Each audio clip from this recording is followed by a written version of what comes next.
Di tengah diskusi yang dilakukan sejumlah negara, Israel terus menyerang Gaza, Palestina. Serangan tak hanya menyasar gedung pemerintahan, tetapi juga rumah-rumah warga. Dalam 24 jam terakhir saja, 59 orang tewas akibat serangan dan 386 lainnya terluka. Meski menghadapi pengeboman brutal dan genosida oleh pasukan Zionis Israel, lebih dari 1 juta warga Palestina tetap memilih bertahan di kota Gaza.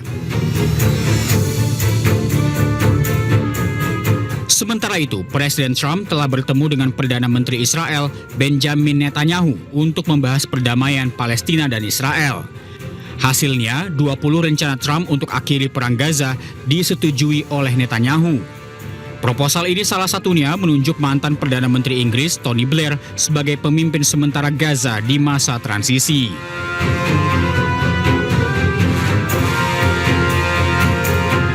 President of Indonesia, somebody who's an amazing leader, Prabowo. He is an amazing leader and respected by everybody.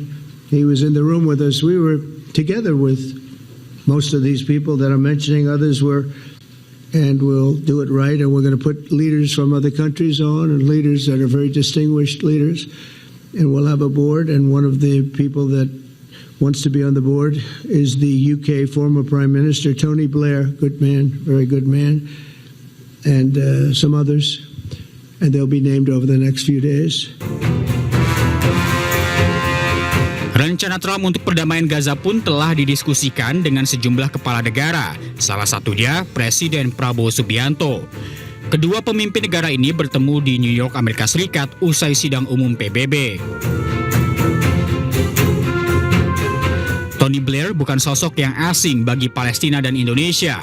Pria yang pernah menjabat Perdana Menteri Inggris pada 1997 hingga 2007 ini adalah sosok yang mengajukan proposal pemerintahan sementara di Gaza. Bagi Indonesia, Tony Blair cukup dekat dengan pemerintah. Bahkan sempat disebut-sebut akan bergabung dengan Danantara sebagai Dewan Pengawas, namun batal. Tim Liputan, iNews melaporkan.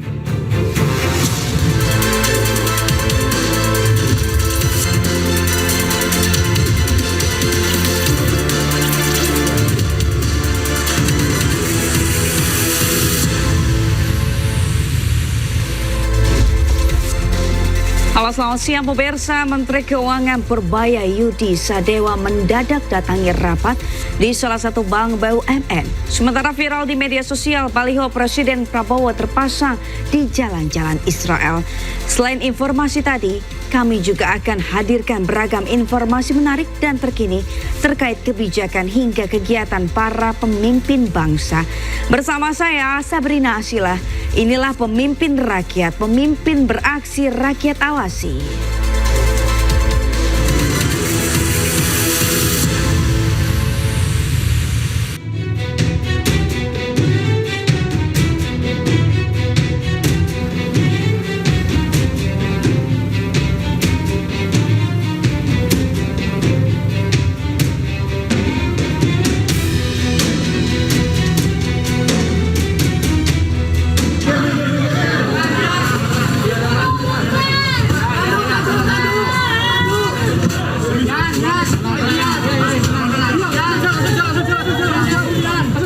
Sakit apa, Nak?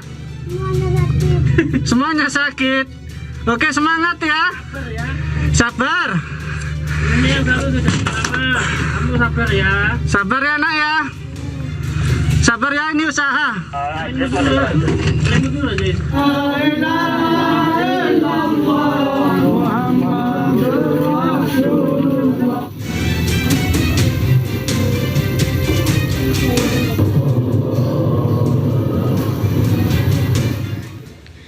Saat pencarian dan evakuasi, puluhan santri yang terjebak reruntuhan. Sebagian bangunan pondok pesantren kembali ambruk sekitar pukul 10 pagi tadi.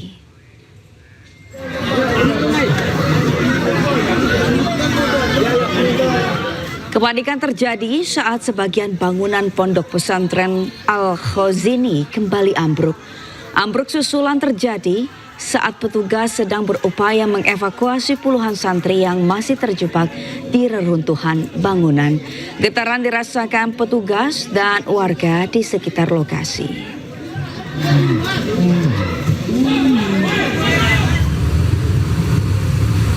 Sementara itu, 2 santri korban bangunan roboh di pesantren Al-Khazini, Sidoarjo, Jawa Timur meninggal dunia. Korban meninggal setelah pada pukul 5 pagi dievakuasi dan dibawa ke Rumah Sakit Umum Daerah RT Notopuro, Sidoarjo. RSUD RT Notopuro saat ini telah merawat 40 pasien korban reruntuhan bangunan pesantren Al-Khazini, Sidoarjo. Dengan meninggalnya 1 korban di RSUD RT Notopuro, saat ini total korban meninggal dunia menjadi 3 orang. Wakil Gubernur Jawa Timur, Emil Dardak pun sempat mendatangi lokasi. Ia mengecek langsung proses evakuasi korban.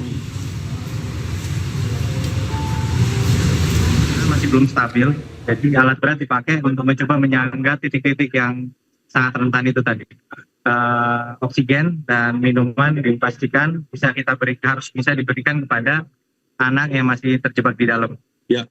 Informasi yang Pak Wagub terima, ada berapa korban di dalam ini? Ini masih kita pastikan. Ya, mohon doanya teman-teman. Kita fokus satu komando dipimpin oleh Basarnas, Pak Didit namanya. Beliau memimpin, tapi semua elemen BPBD, kabupaten, provinsi, dan TNI Polri turun untuk memastikan operasi ini dapat full dukungan peralatan dan. Presiden Prabowo Subianto menghadiri akad massal dan serah terima kunci rumah subsidi di Cilengsi, Bogor, Jawa Barat. Usai menyerahkan kunci kepada pemilik rumah, Prabowo turun langsung menyapa warga dan melihat isi rumah subsidi. 1.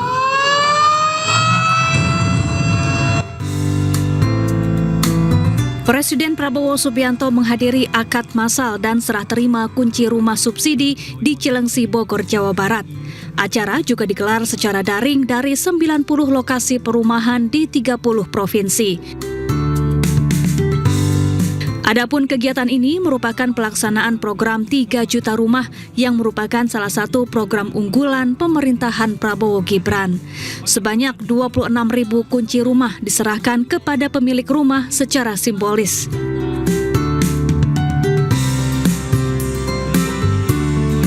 Alhamdulillah akhirnya saya hadir dan walaupun tidak sesuai dengan janji, ya kan, janjinya 25.000, ternyata yang dihasilkan 26.000. Ini untuk budaya bangsa Indonesia agak anomali, agak aneh.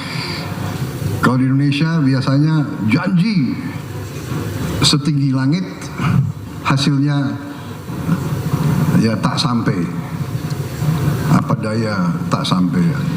Nah, kali ini dibalik, janji 25, hasilnya lebih dari yang dijanjikan. Berarti sudah ada tanda-tanda perubahan, tanda-tanda transformasi, terutama transformasi mental, pikiran dari para pejabat, para pemimpin. Usai menghadiri akad massal dan serah terima kunci, Prabowo menyapa langsung warga pemilik rumah subsidi. Awalnya Prabowo menaiki mobil maung, namun kemudian Prabowo memutuskan turun menghampiri warga. Prabowo juga melihat-lihat ke dalam rumah subsidi.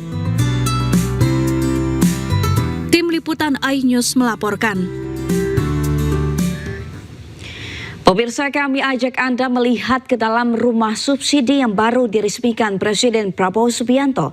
Biaya cicilan rumah dibuat ringan dengan jangka waktu cicilan sampai 15 tahun. Untuk rumahnya, nah tadi saya sudah meminta izin kepada pemilik rumah dan ini luasnya 30 per 60 meter persegi. Nah untuk proses cicilan rumahnya juga dibuat ringan dan juga dengan jangka yang lama, yakni cicilannya 1,4 juta rupiah per bulannya selama 15 tahun. Nah saya akan ajak Anda untuk masuk ke dalam. Permisi Ibu, Mas, Mbak. Nah ini dia kondisi rumah subsidi yang merupakan program Presiden Prabowo Subianto yang sudah dilakukan akad massal. Nah, saya mau tanya-tanya sedikit ya sama pemilik rumahnya, dengan Mas siapa? Dengan Mas Yana. Mas Yana, ini bagaimana sebelumnya tinggal di mana nih sebelum menempati di rumah ini? Sebelumnya saya tinggal di kontrakan di daerah Bantar Gebang. Saya juga kerja di Pangkalan 6 Bantar Gebang, Cikiwul.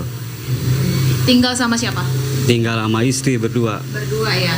Nah ini gimana nih untuk prosesnya cicilan dan segala macamnya ini mudah atau? Kalau saya mudah banget, gak nyampe 2 minggu saya langsung akad. Proses akad. Terus saya cuman akad itu habis kurang lebih 10 akadnya, terus langsung nerima kunci.